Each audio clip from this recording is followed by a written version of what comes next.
Eu já falei sobre as principais dúvidas acerca do assunto, né? Que a principal seria o porquê que é importante falar sobre isso, mas uma que é muito recorrente das pessoas é em torno do famigerado QI.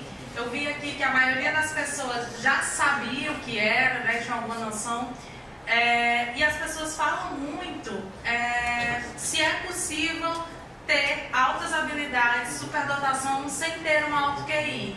Né? Pela escala mais comum seria um QI acima de 130 pontos. E sim, é possível. Isso porque o QI, de uma maneira geral, ele trabalha com questões de habilidades acadêmicas. Então ele se mostra muito bom em prever um possível desempenho dentro do quesito acadêmico, da escola, questão de sucesso acadêmico mesmo. Mas como a nossa escola, né, a nossa escola tradicional, ela é bastante frágil, ela acaba deixando de lado algumas coisas. Então, uma pessoa que tenha altas habilidades numa questão artística, ela não necessariamente vai ser identificada por um teste de QI. Uma pessoa que tem altas habilidades na área de música, né? Vocês viram aqui grandes nomes da música, na área esportiva, essas pessoas estão presentes, como a professora Tânia falou, em qualquer área do saber e do fazer.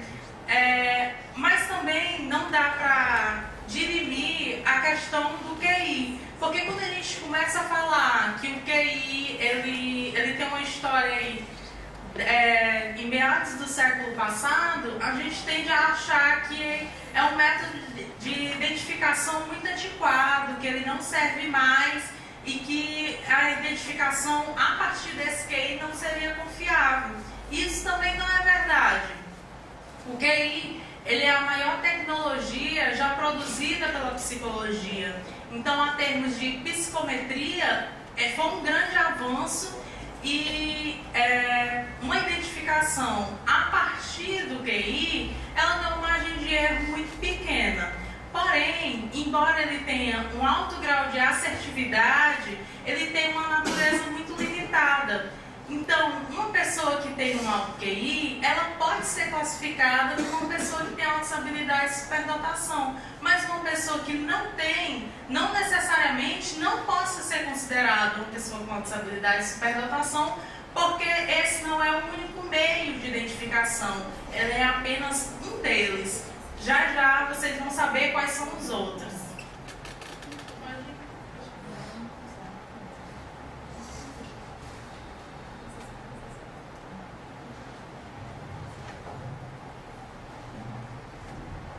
Karina, só para esclarecer para mim e para as pessoas presentes, se você tiver um QI igual ou maior a 130, você tem altas habilidades acadêmicas, é isso? Mas se você não tiver um QI, você tiver abaixo de 130, ainda assim você pode ter altas habilidades? Olha aí, pessoal, o resto da esperança. Vamos ver. Uma das coisas que a Karina falou e me tocou é que a pessoa com altas habilidades não é um estudante com altas habilidades 24 horas.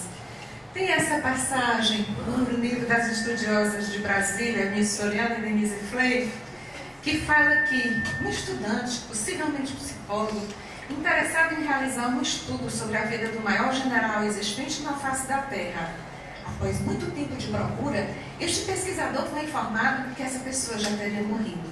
Foi ele então ao céu, onde pediu a São Pedro para mandar vir até ele a pessoa sobre a qual necessitava de informações sobre sua pesquisa.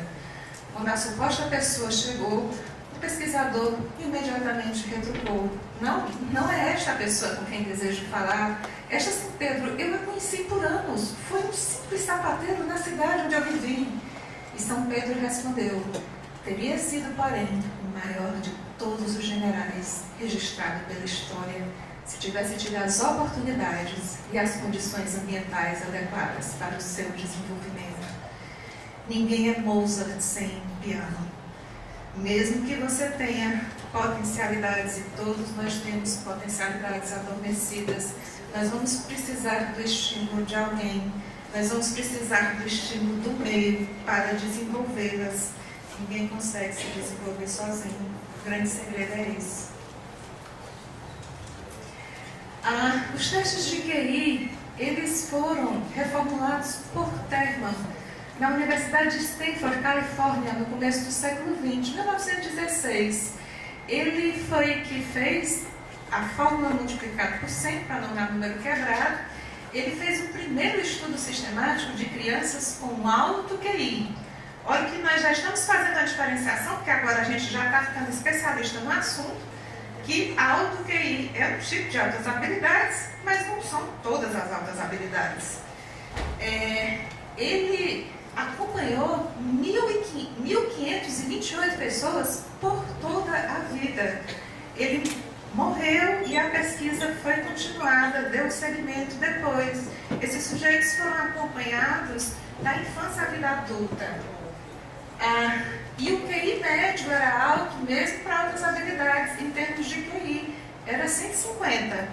A partir de quando é altas habilidades em termos de QI? 130.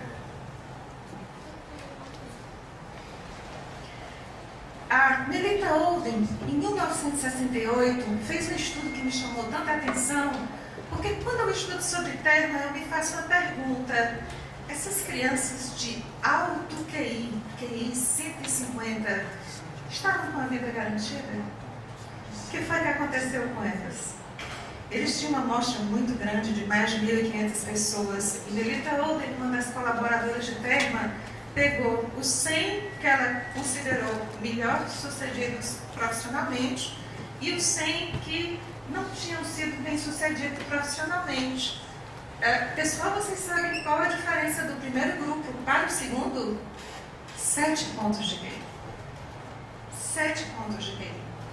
Se a média era em torno de 50, um grupo tinha 150 e o outro tinha 157. Só 7 pontos. No grupo dos bem-sucedidos, ela encontrou professores, cientistas, médicos e advogados. No grupo dos menos bem-sucedidos, os que não tinham se dado muito bem profissionalmente, ela encontrou técnicos em eletrônica, policiais, carpinteiros e limpadores de piscina. Uma pessoa com QI alto não está destinada ao sucesso. Nós não somos nada sem os outros. Somos necessitados uns dos outros. Ninguém está com a vida garantida. O primeiro grupo tinha 7 pontos a mais do QI do que o segundo. A principal diferença dos dois grupos residia na curiosidade, motivação e estudo. O segredo do sucesso, pessoal e profissional. Se você considerar que ter sucesso é você empregar o seu potencial, ser socialmente produtivo e ser feliz com isso, não é inteligência. As pesquisas indicam que o segredo do sucesso é a perseverança. Não basta a inteligência, você tem que ter determinação. E Terman, com a preocupação de identificar os de QI mais alto, deixou de fora da sua amostra William Shockley, que ajudou a conceber o transistor e recebeu o Nobel de Física em 1956. Ele deixou passar, porque havia um QI abaixo de 130. Por sinal, muitos ganhadores do Prêmio Nobel têm um QI em torno de 120, que é a faixa dos professores universitários. Porque o QI não tem a ver com a leitura e os estudos, e o professor universitário tem uma longa carreira, uma longa história de estudo. Nosso QI é em torno disso. Nós ainda podemos ganhar o Prêmio Nobel, eu tenho isso em mente. Pessoal, eu trouxe para vocês a história de William Siddons, supostamente a pessoa mais inteligente que já existiu. Eu queria mostrar para vocês que ter alto QI é uma coisa, ser feliz é outra.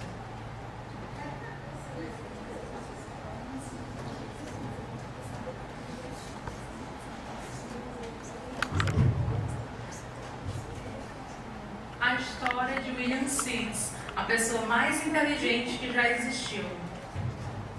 Ele tinha 250 pontos de QI e se tornou professor da Universidade de Harvard com apenas 16 anos, mas sua vida não foi das mais felizes. O americano William James Seeds, que nasceu em 1898 em Nova York, foi a pessoa mais inteligente de todos os tempos, pelo menos segundo os testes de QI. Ele ficou famoso por realizar proezas mentais espantosas e pelo seu quociente de inteligência, que foi estimado em 250 pontos, 2,5 vezes maior que a média da população, que é de 100 pontos. Aos 18 meses de idade, William já sabia ler. Aos 2, aprendeu sozinho latim e aos 3, grego. Aos 11, ganhou uma vaga na Universidade de Harvard. Formou-se com louvor aos 16 anos e se tornou o professor mais novo da instituição. Falava 40 línguas. Tudo estava encaminhado para que ele tivesse um futuro brilhante, mas William não quis. Ele se dizia traumatizado pelo passado como criança prodígio e decidiu renegar tudo que lembrasse aquilo. Pediu demissão e passou o resto da vida pulando entre empregos braçais, que não exploravam sua inteligência descomunal. Trabalhou operando máquinas e como chapeiro numa lanchonete. Recusava-se a pensar em matemática ou a resolver equações de cabeça, tarefa impossível para uma pessoa comum, coisa que ele passou a infância fazendo. Para se sentir normal, colecionava miniaturas de bondes e estudava a história de Boston. Tinha nojo de sexo e fez voto de castidade ainda na adolescência. Vestia a mesma túnica no inverno e verão e não era afeito ao banho. Morreu aos 46 anos, virgem, de hemorragia cerebral.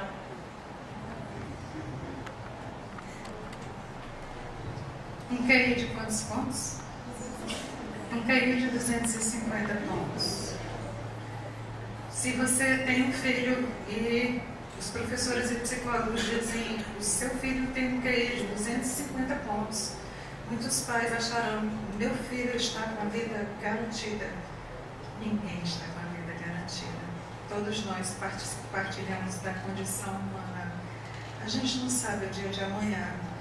E uma das coisas que eu aprendi com as pessoas com altas habilidades de superdotação é que elas são definidas pela inteligência.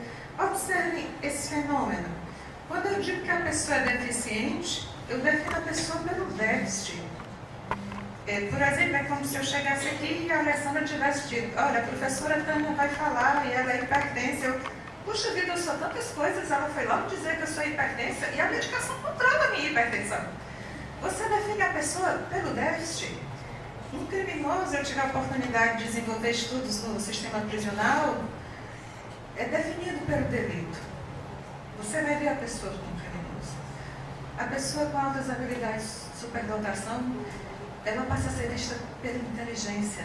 Como a Karina disse, ela não é um estudante de 24 horas. É um ser humano, é uma pessoa com altas habilidades.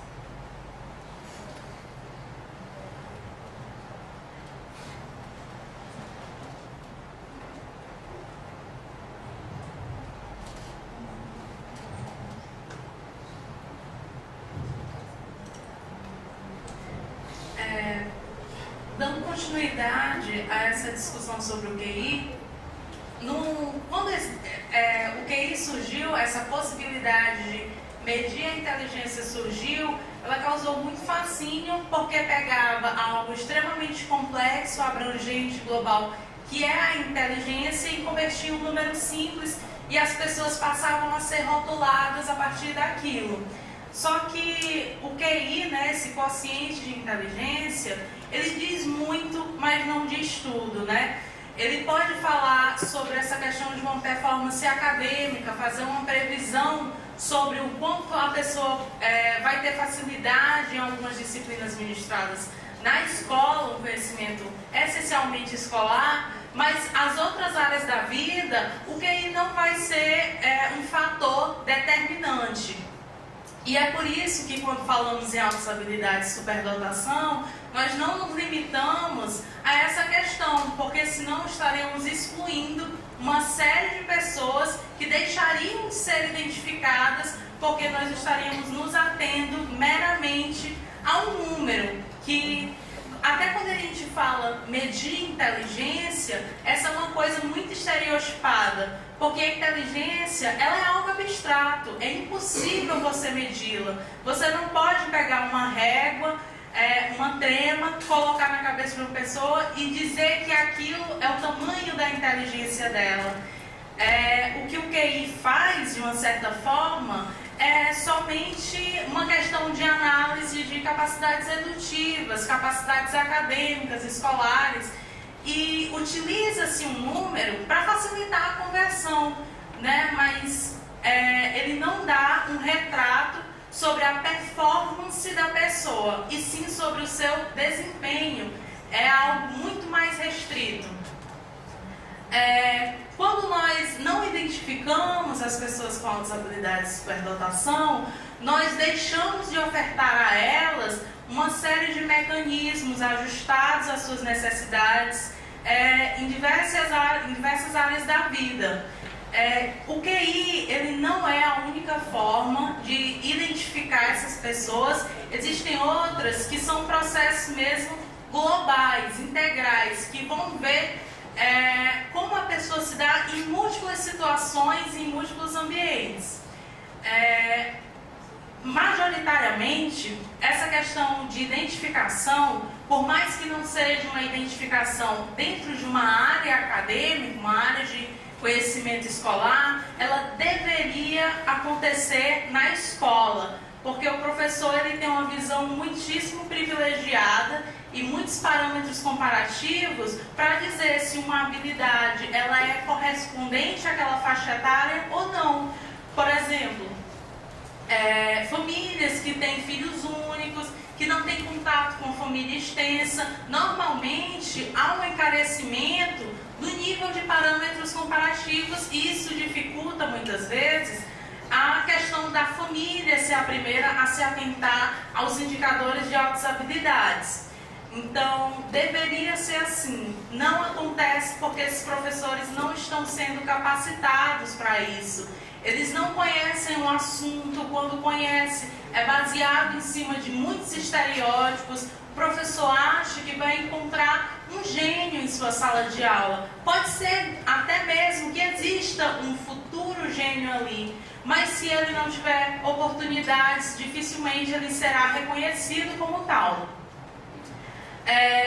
Existem algumas listas de indicadores de altas habilidades de superdotação, e essas listas se baseiam em parâmetros comportamentais observáveis. Algo que a professora Tânia falou foi que o que diferenciava na amostra do Terman não eram os pontos de QI. O que definia o sucesso profissional, o sucesso até mesmo pessoal, não era algo que estava ali como um objeto, não era um padrão numérico, não existia uma norma. O que diferenciava era a perseverança, a determinação, fatores ambientais mesmos, questão de oportunidades, como eu venho sempre apertando essa tecla. Então, as pessoas com altas habilidades, normalmente, elas tendem a ter uma motivação muito grande em suas áreas de interesse. Um grande mito que as pessoas têm é que esses indivíduos, eles vão ter uma alta performance em tudo. Isso não é verdade. Eles são muito motivados, têm uma habilidade acima da média, uma criatividade dentro da área de interesse deles. Então, como no caso do Ricardo Oliveira, que nós vimos, a área de interesse dele é uma área acadêmica da matemática. Mas será que ele gosta ou tem interesse por uma questão artística, musical? Então, ele não vai ser aquele superdotado global, múltiplo, não necessariamente. Pode ser que ele tenha outras habilidades em áreas distintas, mas não necessariamente isso vai ser uma regra, algo que todo mundo vai ter. Então, avaliar esses indicadores de Por exemplo, motivação, que ele é um indicador bem gritante, bem discrepante em relação aos outros, é uma maneira de você levantar uma suspeita sobre altas habilidades em uma pessoa. Então, existem alguns questionários, inclusive disponibilizados pelo MEC, que facilita essa observação. Além disso, profissionais que lidam com o assunto, desde que devidamente capacitados, eles podem perceber esses indicadores em diversas circunstâncias, seja uma entrevista com os familiares daquela pessoa, seja uma entrevista com a própria pessoa, seja fazendo uma espécie de anamnese, uma análise da vida daquela pessoa. É possível, e eu diria até com bastante facilidade, quando se tem domínio acerca da temática, fazer uma discrepância do que coincidiria com altas habilidades de superdotação ou não, fosse meramente um talento, fosse outra questão.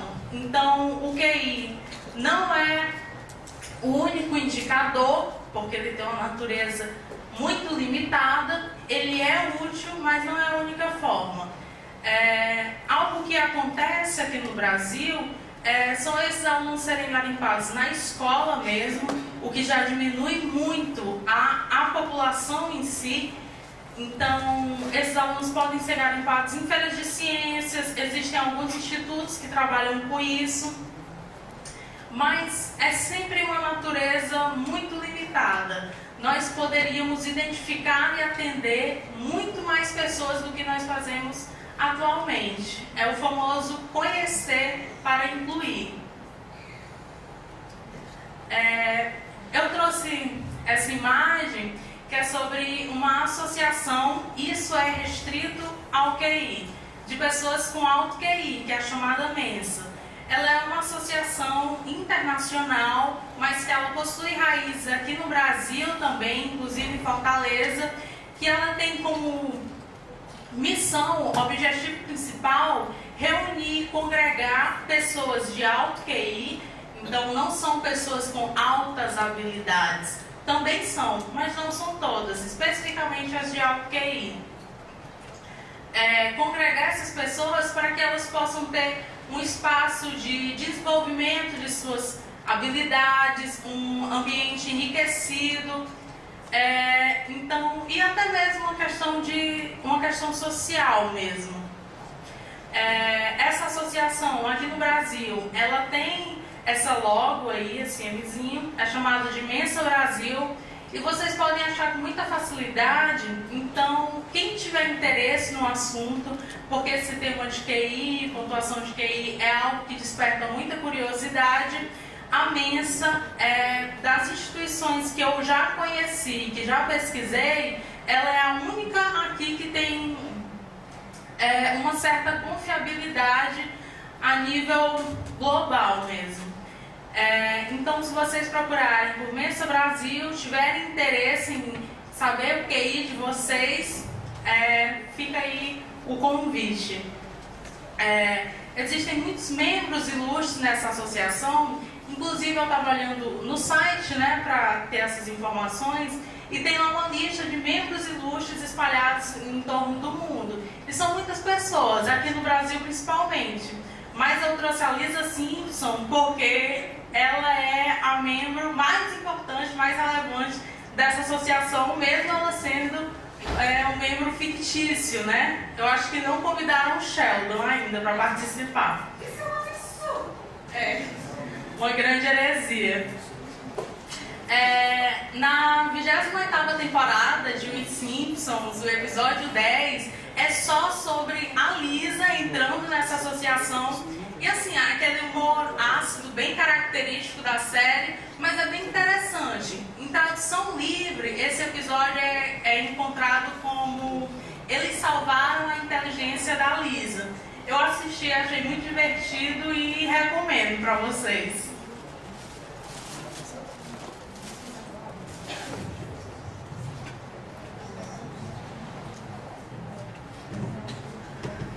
Eu adorei saber que a Lisa faz parte da Mensa, que é uma associação internacional de pessoas com alto QI, Mas eu fiquei muito triste porque o Sheldon não foi convidado.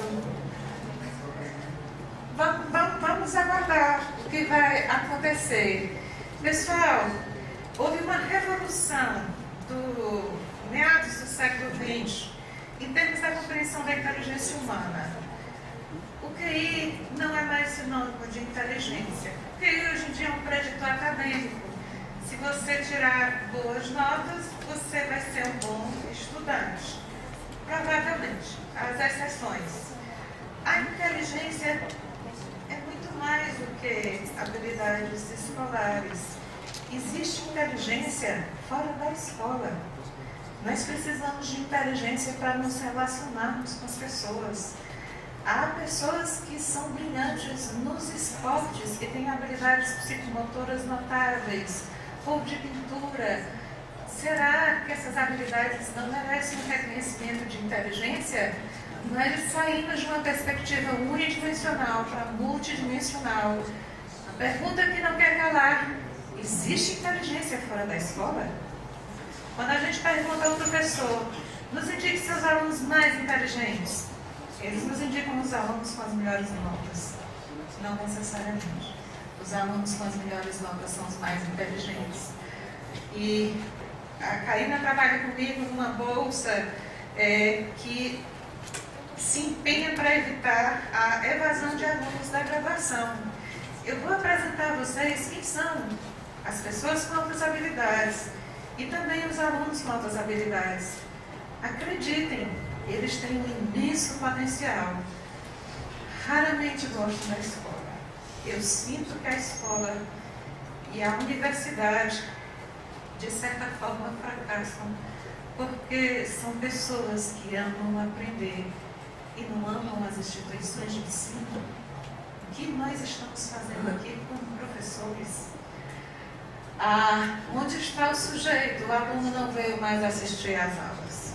O aluno com altas habilidades, superdotação, ele faz parte do grupo de risco de evasão. E, como a Karina apresentou na justificativa, as portas do crime sempre estão abertas. A gente não pode perder esse potencial. Nós não podemos perder nenhum. Nós saímos da concepção de uma inteligência unidimensional, com base no QI, para uma multidimensional. Bom, quem tem o QI igual ou abaixo de 130 não tem altas habilidades acadêmicas, mas pode ter altas habilidades em outra área do saber e do fazer. Resta esperança. O meu foi medido na faculdade, foi na faixa dos 120. Eu estava destinada a ser professora universitária. Mas vamos ver aqui se resta esperança para a gente. Professor Joseph Manzulli, uma das maiores autoridades vivas sobre as altas habilidades. Eu me coloquei no lugar dele. Se eu pegasse todos vocês aqui e tentasse extrair características comuns da inteligência de vocês, se eu pegasse todos os meus alunos da sala de aula, e eu estou vendo alguns aqui, se eu tentasse extrair características comuns da inteligência de vocês, o professor Joseph Manzulli, em Connecticut, pegou todas as pessoas com altas habilidades, não só de alto QI, artes, música, dança, todas as áreas do saber e do fazer, extraiu 3 traços distintivos. Eu acho isso brilhante. A interseção desses 3 traços distintivos caracteriza altas habilidades e os acadêmicos também. Eu posso identificar alguém com altas habilidades acadêmicas sem usar um teste de TI. O que é que uma pessoa com altas habilidades tem? Uma habilidade acima da média dos seus pares. Chama a atenção. É uma criança de 8 anos com um vocabulário de uma criança de 12. É uma criança de 6 anos que pinta como um adolescente de 15. A habilidade é acima da média comparada com seus pares. A criatividade. Onde há inteligência e a criatividade, essa capacidade de abertura para o novo, é a criatividade que vai mudar o mundo. Se nós fizermos as mesmas coisas, nós vamos chegar às mesmas soluções que as outras pessoas chegaram. Sinceramente, alguém aqui está satisfeito com a sociedade atual? É isso que nós queremos para nós, os nossos alunos e os nossos filhos. Nós precisamos de novas ideias, de novas soluções e de um mundo melhor. Compromisso ou comprometimento com a tarefa, os aspectos motivacionais que a Karina falou. O professor Manzulli diz que todo mundo tem uma habilidade que pode se destacar. Todo mundo pode ser bom em alguma coisa. Todo mundo teve uma ideia criativa. Um dia, eu vou fazer isso diferente. Mas será que levou adiante? O que nos leva adiante é um compromisso com a tarefa, e uma pessoa com altas habilidades tem compromisso com a tarefa. Ela estuda porque gosta. E falta as aulas, porque as aulas são monótonas. Ela falta as aulas para estudar.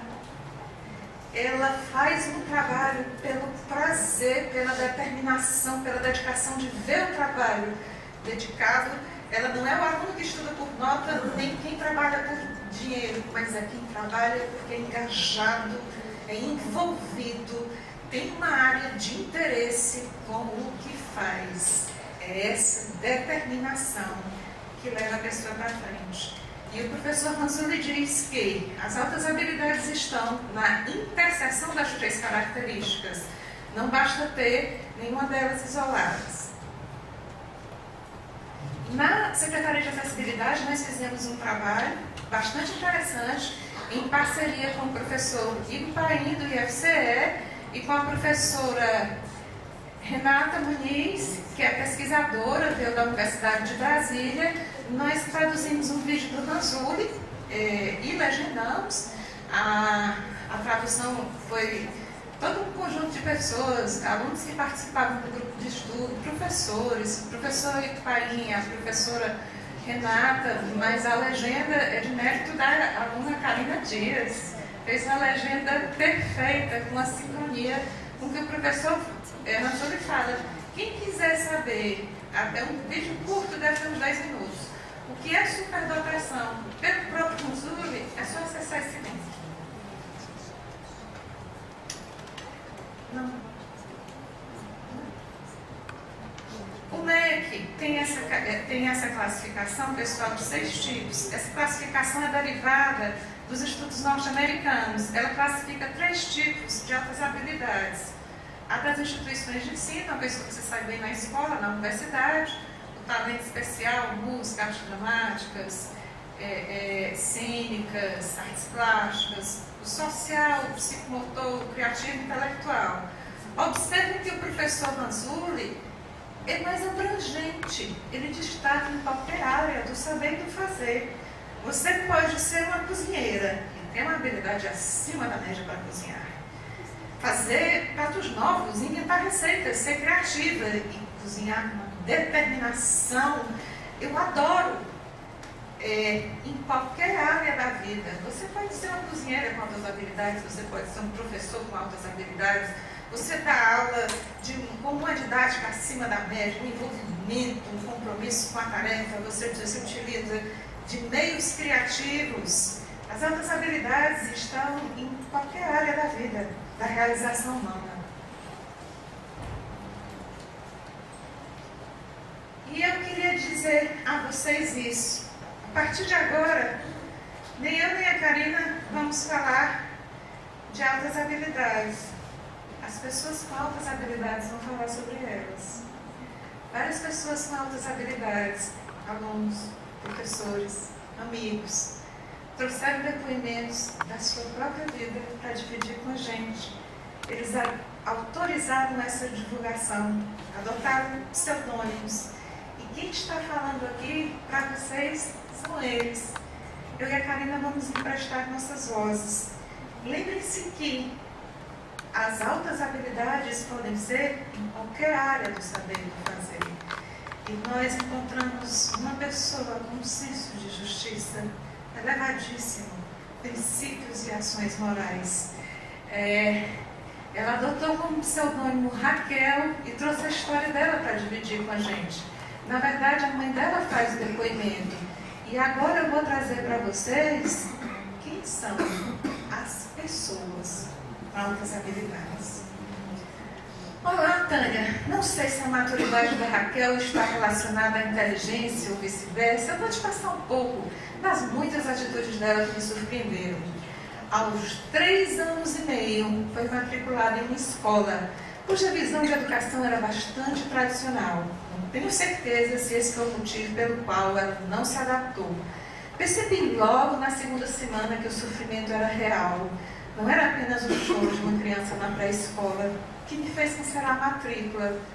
Um ano depois, resolvi abrir uma escolinha de educação infantil, onde ela foi matriculada no jardim atual infantil 5, aos 4 anos e meio. Na véspera, no início das aulas, quando eu organizava seu material, ela me surpreendeu dizendo: mãezinha, lá na escola eu vou te chamar de tia. Tu vai ficar triste?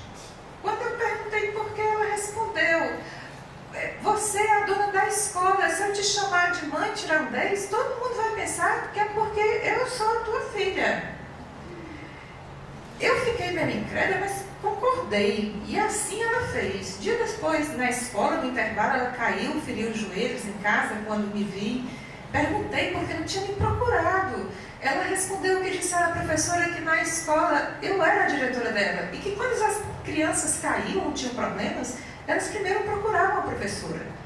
No ano seguinte, por conta da dificuldade de contratar uma professora alfabetizadora, eu fui para a sala da turma de alfabetização, da turma dela.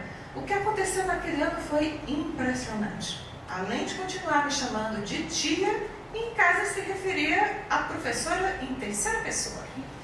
Um dia, além em voz alta um texto mais de uma dezena de vezes, eu disse que já poderia parar, que eu já estava cansada de ouvir aquilo. Ela virou para mim e disse: minha professora disse que a gente precisa ler muitas vezes para entender, e eu quero entender tudinho. Aos 5 anos, ao ouvir o choro de uma criança vizinha, subiu uma grade de quase 2 metros de altura. E ao ver que a mãe da tia do filho gritou dizendo: solta essa criança, dona Aldenora, a senhora não tem boca para conversar com seu filho, não? No dia seguinte, a vizinha me contou o fato, dizendo que estava com vergonha do carão que a Raquel tinha gritado. Ainda aos 11 anos, largou livros e mochila em frente à escola onde estudava, próximo ao terminal da Parangaba, para separar uma briga entre 2 meninos que limpavam carros.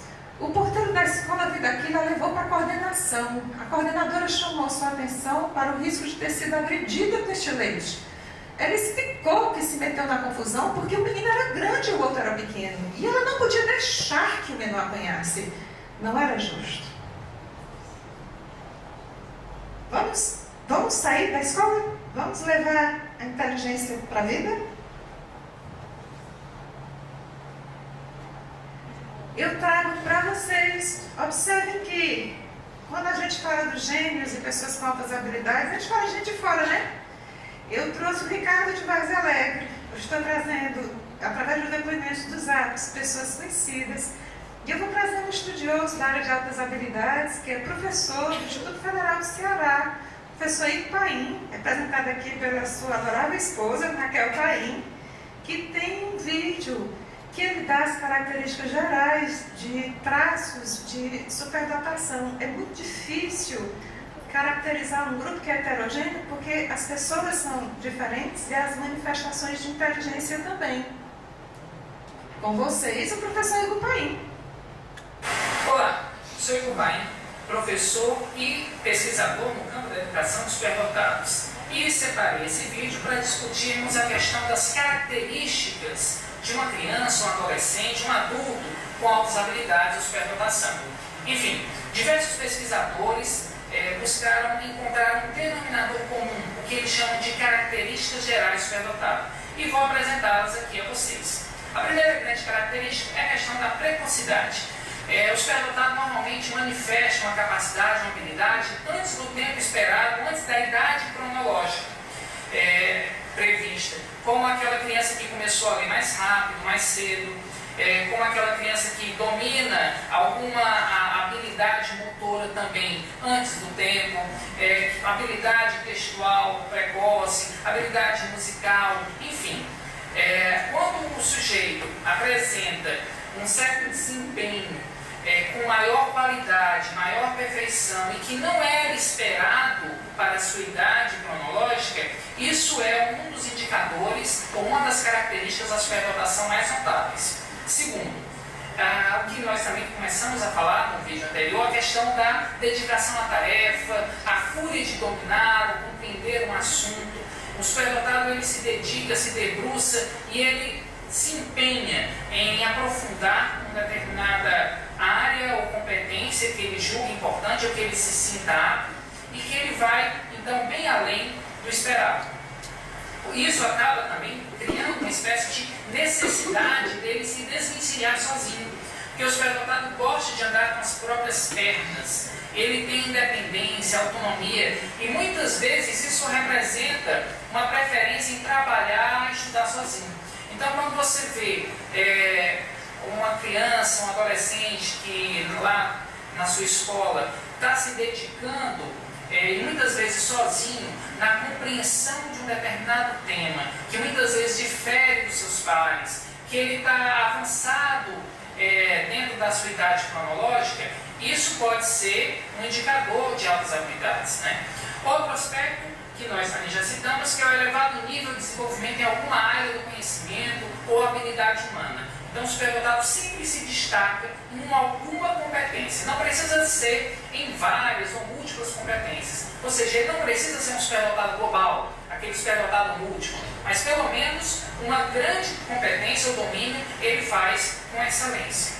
Outra coisa é o cultivo de interesses variados ou diferenciados de seus pares.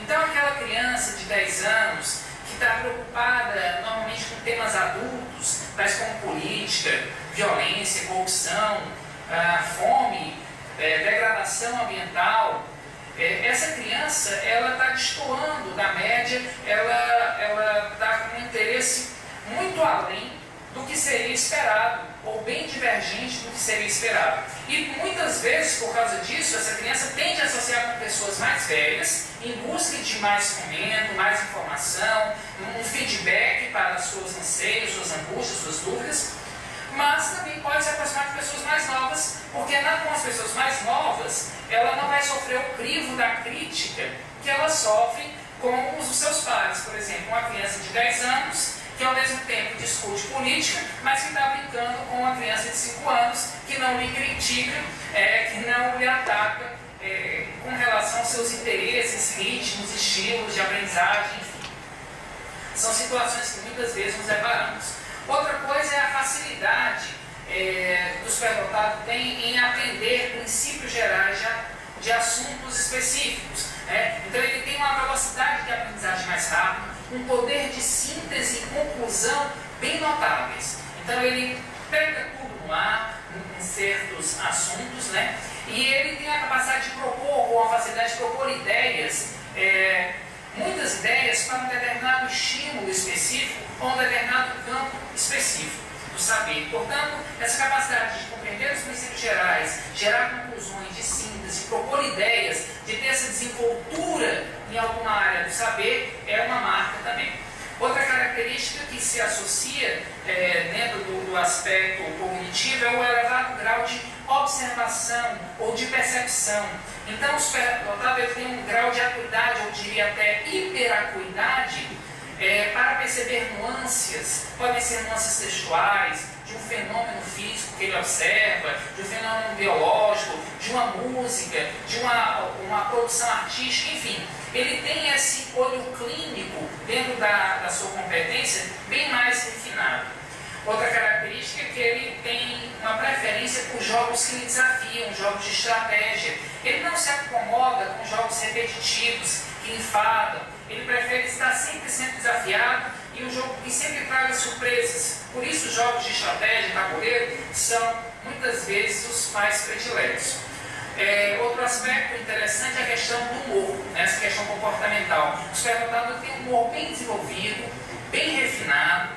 Ele normalmente tem piadas, às vezes que só ele entende, né? Ou que seus pares, no mesmo nível cognitivo, entendam. Então isso faz também um ponto de às vezes até de divergência do grupo, que normalmente não compreende ou não tem a mesma mesmo senso de humor que ele. Isso acaba ratificando a questão do elevado nível de pensamento, muitas vezes de curiosidade, que o superdotado apresenta. E outro aspecto também bem interessante é o elevado nível de memória. Todo superdotado tem uma boa memória, né? A memória seja de curto prazo, seja de longo prazo. E dentre essas memórias eu destaco especialmente a variável semântica, ou seja, a memória textual, muitas vezes ela se destaca. Poucos ou raros os casos é que a gente fala de uma memória do tipo eidética ou fotográfica, mas em via de regra, o superdotado tem uma boa memória textual, boa memória semântica. Outra característica interessante é o gosto pela leitura. O superdotado ele lê mais, ele lê com mais frequência, tem uma leitura mais refinada, com maior profundidade, busca livros com complexidade maior.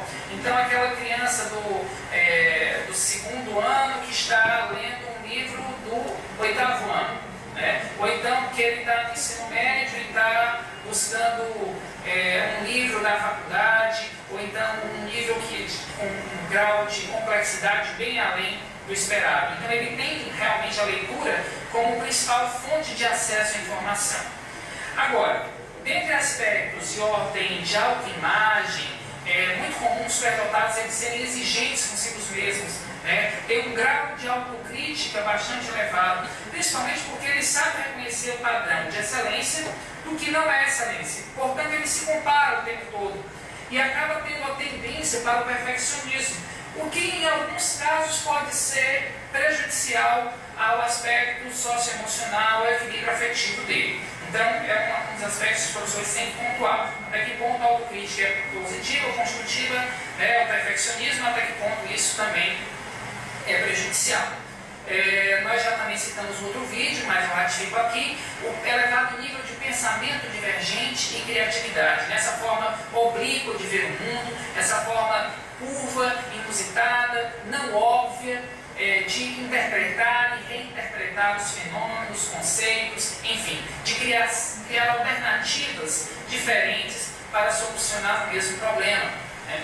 E nessa forma de pensamento divergente e criatividade, a gente acaba percebendo um maior poder ou capacidade de conexão de ideias aparentemente diversas. Então, o superdotado muitas vezes consegue costurar, alinhavar conceitos que são aparentemente díspares, mas que ele consegue perceber uma lógica entre eles e criar uma teia de argumentação bastante convincente, bastante lógica e inteligente.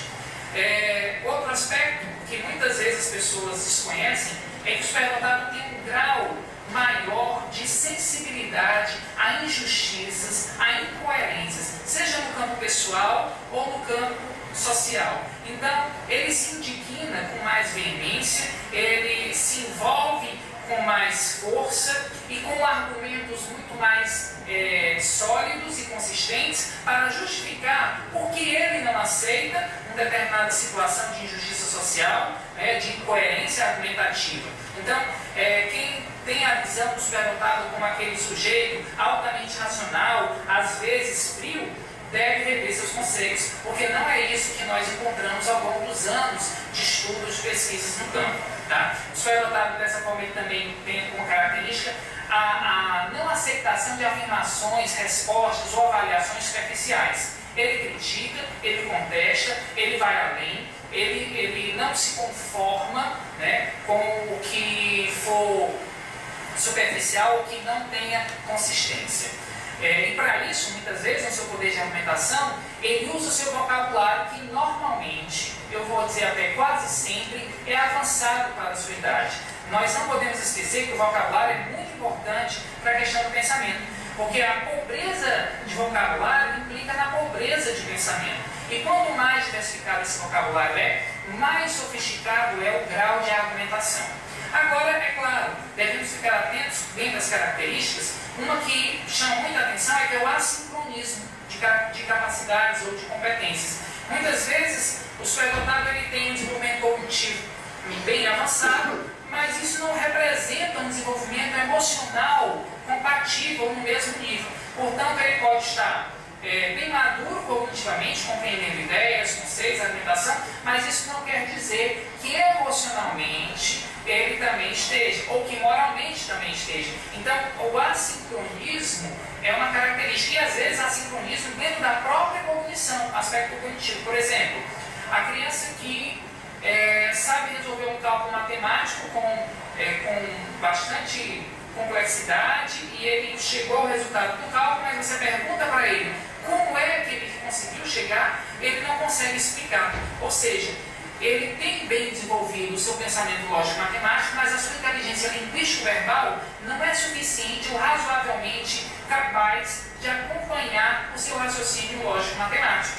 Então, dessa forma, a superdotação ela tem essa paleta de cores, né? esse amplo espectro de características, e nós aqui fizemos hoje uma visão panorâmica desse fenômeno, dentro da caracterização geral, e buscaremos nos próximos vídeos continuar discutindo, avançando, outros aspectos também importantes que orbitam nessa temática. Obrigado pela atenção e espero vocês nos próximos vídeos.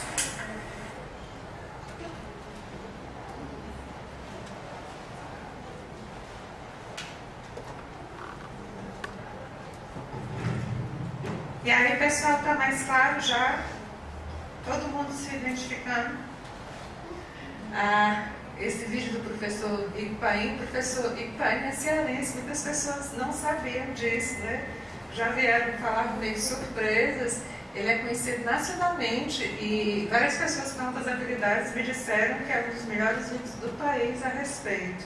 Quem não tem altas habilidades e assiste o vídeo do professor, se vê, como foi o caso de todos nós aqui presentes, né? O pessoal, ele fala em assincronia, costuma haver uma discrepância. Essa discrepância na pessoa com altas habilidades, ela pode se dar, por exemplo, na velocidade do pensamento com a velocidade da mão. Ou as letras, que coisas lindas, cara. São letras? Eu queria dizer que são textos de 3 pessoas com altas habilidades. Eles me garantiram os 3 que o texto está em português. E eles me garantiram que não se trata de material sigiloso. Eu achei tão engraçado. Observe, no do meio, ele fez uma organização das próprias ideias. Olha, é um reflexo de como as ideias se relacionam na cabeça dele. São muitas ideias ao mesmo tempo. Eu gostaria de tirar um espaço agora para falar da pessoa com altas habilidades. Nós já temos conceitos básicos, nós já tivemos exemplos próximos como do Ricardo, já tivemos autoridades próximas como o professor Ipaim. E eu vou falar pelas pessoas com altas habilidades. Eu vou emprestar minha voz. Agora quem vai falar são elas. Nós temos muitas ideias equivocadas, são tidas na literatura como mitos. Que a pessoa com altas habilidades de superdotação, ela é o melhor aluno e tira as melhores notas. Pessoal, vocês viram o depoimento da Raquel, que ela chorou tanto de sofrimento na escola, tanto que a mãe dela montou uma escola para ela estudar. E sentiu que o sofrimento dela era legítimo. De modo geral, eles não gostam da escola, aos que gostam, mas muitos não se dão, porque eles são criativos, têm ideias diferentes. E o método da escola é tradicional, de memorização, de repetição, não permite que o aluno pense. Essa criança que tantas vezes ficou chorando para sair da escola, eu tenho tantos relatos, é uma criança que passa por bullying na escola, que acha a aula monótona, que aprende tão rápido que é o líder da bagunça. E sim, é uma criança que é reprovada por nota, é reprovada por falta e tende a se evadir da escola ou da universidade. Quem acreditava que essa era a pessoa com altas habilidades de superdotação? A professora Nice Soriano, uma grande especialista de Brasília, ela faz uma lista de algumas características e consequências. Ela diz que uma característica que as pessoas com altas habilidades têm, e o professor Ipaim já exemplificou, é que elas aprendem rapidamente, possuem conhecimento avançado em uma área ou mais. Como consequência, elas são impacientes com a lentidão dos colegas, não gosta de rotina e não gosta de repetição. Eu tenho a grata satisfação de trabalhar com esse alunado e eles não têm paciência de explicar as coisas para mim. Não, professora, a senhora não vai entender não. Se você tiver paciência, eu juro que eu vou me esforçar. Aí outras pessoas, né, professora, como é que a senhora aguenta? É porque é da psicologia deles. Às vezes esses bichinhos são interpretados como arrogantes. Não são todos não, não são mesmo, né? Mas não são todos não. Eles pensam rápido demais e a gente tem um pensamento na média. Eles são impacientes de estar explicando, de estar repetindo para a gente. Agora, uma coisa que ajuda muito é o bom humor, sabe? Aí eu brinco, me explica aqui, rapaz, não entendi foi nada. Aí eu aprendo muito com eles. Eu trouxe o depoimento da Alexandra, ela me cedeu essa parte da vida dela. Eles gostam da escola, é um mito, isso não é verdade. Eu trouxe os primeiros dias da escola da Alexandra. Olha o que ela me disse. Eu fazia um escândalo. Ainda lembro alguns episódios. Era assim, aquela coisa de criança louca no portão de entrada. Eu me agarrava nas grades para não entrar, eu ficava lá chorando e gritando até desistirem. Tinha vezes que eu passava quase a manhã toda no portão. Minha mãe ficava um pouco, depois se escondia.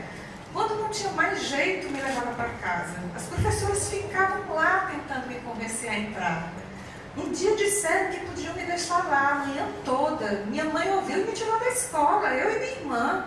Lembro também de outro episódio, meu pai na cadeira de criancinha, sentado, para ver se eu ficava na aula.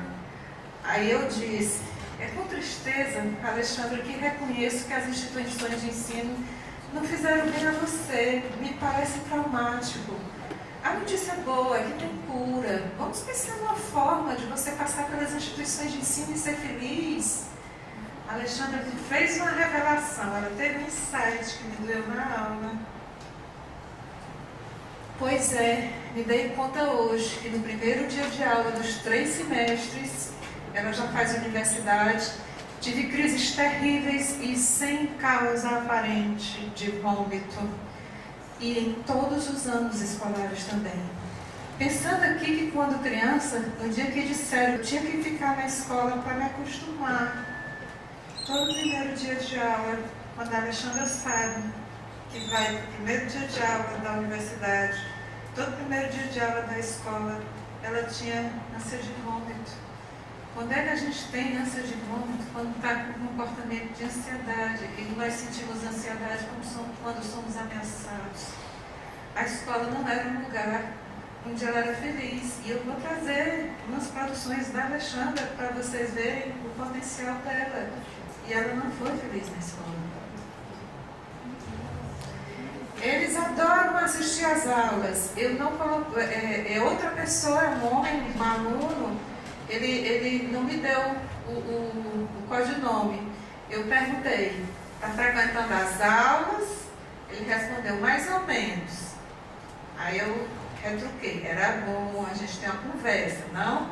Vê como melhorar isso aí. Aí ele, estou respeitando os 25%. E se acontecer um imprevisto? Aí ele vai me esclarecer, me desestimula, ir para aulas de coisa que eu já sei, eu posso ver em livros, odeio respeitar datas, provas. Como assim? Ainda falta muito para chegar nos 25. Aí eu intervenho, a pessoa pode adoecer, algo assim. Eu não soube me expressar bem. Foi a parte que eu disse que o desinteresse pelas aulas era de fato inteligência. Foi essa parte que me lembrou você. Você tinha entendido? É que eu queria dizer, ser comum em alunos com vocês, o desinteresse por aula. São tão inteligentes que não gostam da sala de aula. Há quem acredite num negócio desse? No meu caso, é o meu nível de leitura. Às vezes é superior ao das aulas. Então fica repetitivo, como se eu perdesse tempo.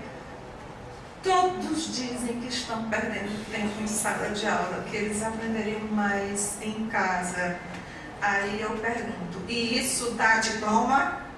Eles dizem que não e vão para a sala de aula. Eu tenho argumentos fortes. A Alexandra uma vez escreveu para mim, acabei de chegar na tortura, digo, aula, kkkk. Ela é bem-humorada. Aí eu respondo, ai Jesus. Ainda sobre a Alexandra, no ensino superior, me encontrei em uma situação no mínimo curiosa. Fiquei com a nota máxima em todas as disciplinas e, ao mesmo tempo, atingi o limite de faltas permitidas. Sempre gostei de aprender, mas as aulas despertam em mim um sentimento de improdutividade. Gosta de aprender, mas não gosta da sala de aula. Essa circunstância se dá por motivos variados, explicação lenta, exercícios repetitivos, conteúdo ministrado, o qual já tenho conhecimento. Na maioria das vezes me encontro de corpo presente nas aulas, para evitar eventuais reprovações. Para que isso aconteça, sempre realizo atividades paralelas durante as aulas. Se não fizer dessa maneira, minha presença é inviável, pois esses momentos se tornam insuportáveis. Percebi que no ensino superior é conveniente ter produções originais, mas não inovadoras. Ter um pensamento crítico, mas não divergente. Ter um rendimento satisfatório, mas não elevado. Enfim, talvez o meu maior obstáculo esteja no fato de ninguém ser igual, mas poucos respeitarem as diferenças. A Alexandra tem que se ocupar, porque ela é muito difícil para ela. Olha o que a Alexandra faz nas horas das aulas. Esses desenhos, o primeiro, a Mona Lisa, ela fez com 15 anos a lápis. Com 18 anos, ela fez no ensino médio. Com 19 anos, no ensino superior. Mas o professor não tende a ver com bons olhos. Foi um recurso que ela desenvolveu para poder suportar. Ela disse que estava de corpo presente. Para poder sobreviver às instituições de ensino, à escola e à universidade. E eu trouxe para vocês, lembram que o aluno com altas habilidades tem uma habilidade acima da média? Olha os desenhos da Alexandra com 6 anos. Eu tive vontade de desenhar uma florzinha, um passarinho, que eu sei, sabe? Para comparar, mas eu não quis passar essa vergonha. Esse desenho da manequim foi com 6, o desenho do rapaz foi com 7, o desenho de 10 anos foi essa moça. Eu estou me sentindo muito humilhada, eu vou passar para o próximo slide. O ensino tradicional não é um ensino que promove a inteligência. A professora Miss Soriano diz que o ambiente escolar, como tradicionalmente o conhecemos, é claro a respeito de suas demandas. Os alunos devem ser dóceis, permanecerem concentrados, passivos e quietos por longos períodos, interessados naquilo que o professor está interessado. Então, o ensino tradicional não é inimigo da inteligência. Ele é centrado no professor, na memorização e na reprodução.